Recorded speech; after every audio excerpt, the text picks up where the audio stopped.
ہاں یہ کوئی میرے دوستوں کی جانور تھوڑی ہے کہ ایک کھوٹے سے بندی تھی لا کے ہم نے اپنے کھوٹے پہ باندھ دیا. خدا کی قسم دنیا کے کسی مذہب میں عزت نہیں ہے جو عزت شریعت نے عورت کو میرے دوست اسلام میں دیا ہے. ماں ہے جس کا مقام کیا, بیوی ہے جس کا مقام کیا, بیٹی ہے جس کا مقام کیا, بہن ہے جس کا مقام کیا.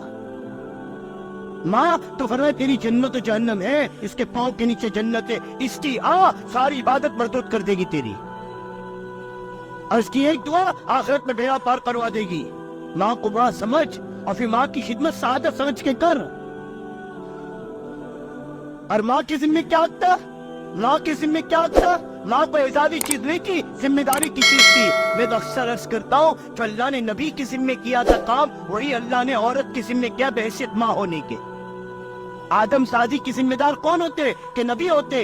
لوگوں کی دلوں کے بدلنے والے کون ہوتے کہ نبی ہوتے. اولاد کی تربیت کرنے والی کون ہے, اولاد کو ایمان سکھانے والی کون ہے, اولاد کو یقین سکھانے والی کون ہے, اولاد کے دل میں نبی کی محبت پیدا کرنے والی کون ہے, اولاد کو جنت کا شوق جہنم کا خوف دلانے والی کون ہے کہ ماں ہے.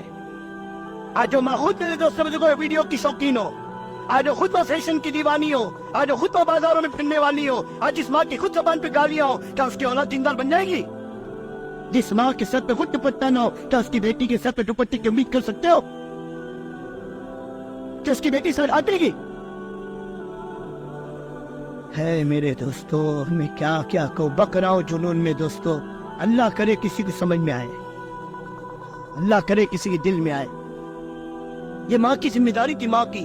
آدم سازی تمام اولیاء میرے دوستوں زندگیوں کو اٹھا کر دیکھو, ہر بڑے کے پیچھے میرے دوستوں ماں کا ہاتھ ملے گا, ماں کا, عورت کا ہاتھ ملے گا اس کی تربیت کا. اس لیے علماء نے لکھا ہے جب خدیجہ جیسی ماں ہوگی تو فاطمہ جیسی اولاد ہوگی, اور جب فاطمہ جیسی ماں ہوگی حضرت امام حسن اور حسین جیسی اولاد آئے گی. ان دونوں نواسوں نے میرے دوستوں دو زندگیاں امت کے سامنے پیش کی ہے, دو زندگیاں, قیامت تک اس کی کوئی مثال نہیں دے سکتا.